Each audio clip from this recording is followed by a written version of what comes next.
여러분 안녕하십니까? 대한시선입니다. 오늘은 매우 중요한 외교 이슈를 짚어보려 합니다. 바로 이재명 대통령의 2025 나토 정상회의 불참 결정에 관한 이야기입니다. 대한민국 대통령이 나토 정상회의에 참석하지 않는다는 이 뉴스, 언뜻 들으면 바쁜 일정 때문이겠지 하고 넘길 수 있습니다. 하지만 정말 그렇게 단순한 문제일까요? 이번 나토 정상회의는 단순한 외교적 이벤트가 아닙니다. 우크라이나 전쟁, 중국 견제, 인도 태평양 전략 재편 등 지금 이 시기의 외교 무대는 어느 때보다 민감하고 중차대한 상황입니다. 이런 회의에 한국이 불참한다? 그것도 대통령이 직접 단순히 국내 일정이 많아서라고 넘길 수 없는 문제입니다.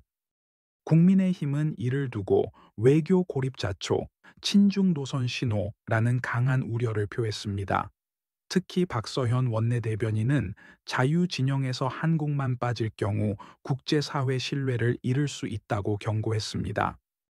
실제로 나토는 2022년부터 IP4라 불리는 인도 태평양 파트너국 한국, 일본, 호주, 뉴질랜드를 꾸준히 초청해 왔습니다.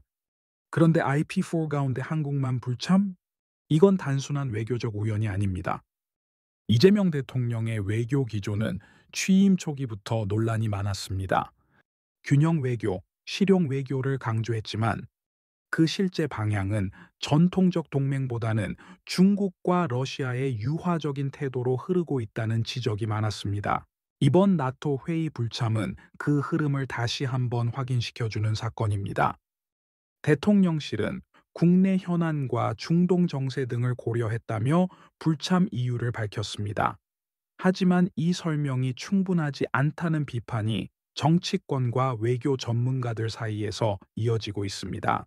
지금 국내 현안이 많다는 이유로 외교를 등한시한다면 그 피해는 결국 중장기적으로 우리 경제와 안보에 되돌아오게 됩니다. 더욱이 이재명 대통령은 나토 불참 발표 하루 뒤 여야 지도부와 관저 오찬을 하며 추경 문제를 논의했습니다. 국제 외교 무대를 뒤로 하고 국내 정치 이슈에 집중했다는 인상을 피하기 어렵습니다. 이런 선택은 과연 국익 중심 외교라고 말할 수 있을까요? 국민의힘 송원석 원내대표는 오찬 자리에서 이렇게 말했습니다. 1조 1천억 원의 빚 탕감은 성실히 갚은 이들에 대한 역차별, 야당과 점심 식사하며 추경 문제 논의하는 모습은 소통하는 대통령처럼 보일 수 있습니다. 하지만 동시에 국제회의를 거부한 이유가 설득력을 잃게 됩니다. 나토는 단순한 군사동맹이 아닙니다. 자유민주주의의 가치와 국제 안보 체제를 공유하는 외교 협의체입니다. 그런 회의에서 한국 대통령의 자리가 비어 있다는 것은 국제사회에 한국은 이제 자유진영의 일원으로서 소극적이라는 신호로 읽힐 수 있습니다. 이건 굉장히 위험한 메시지입니다. 한국의 안보는 한미동맹 위에 있고 국제무역 역시 가치동맹 위에 서 있습니다. 그런데도 균형 외교라는 이름 아래 실질적 거리두기를 하고 있는 건 아닌지 우려됩니다. 우리는 이미 한번 외교 고립을 경험했습니다. 2017년 사드 배치 이후 중국의 경제 보복이 대표적 사례입니다. 그때 우리는 국제사회와의 연대가 얼마나 중요한지 뼈저리게 느꼈습니다.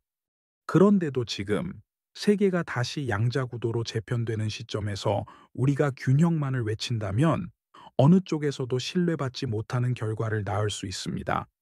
외교는 선택과 책임의 연속입니다. 모두와 친해질 수는 없습니다. 우리가 어떤 진영에 속하는지를 명확히 하는 것, 그것이 곧 국익을 지키는 길입니다. 지금 한국 외교는 분명한 메시지를 줘야 할 시점입니다. 자유 진영에 속한 나라로서 국제적 연대의 중심에 서야 합니다. 이재명 정부의 외교는 그와 반대 방향으로 흐르고 있습니다.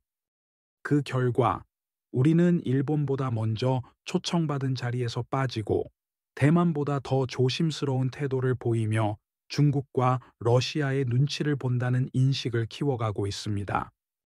국민은 묻고 있습니다. 왜 나토에 가지 않았습니까? 어떤 외교 전략이 있었기에 그것을 포기했습니까? 이 질문에 납득할 만한 답을 내놓지 못한다면 이번 불참은 단순한 회의 불참이 아닌 이 정권의 외교 노선 전체에 대한 불신으로 이어질 수 있습니다. 지금 세계는 빠르게 재편되고 있습니다. 한국이 그 중심에 설 것인지 아니면 주변에 머무를 것인지는 바로 외교 전략에서 결정됩니다. 오늘 영상 여러분은 어떻게 보셨습니까? 댓글로 여러분의 의견을 남겨주시고 구독과 좋아요, 알림 설정까지 부탁드립니다. 여러분의 작은 후원이 외교와 안보의 진실을 지켜냅니다. 감사드립니다.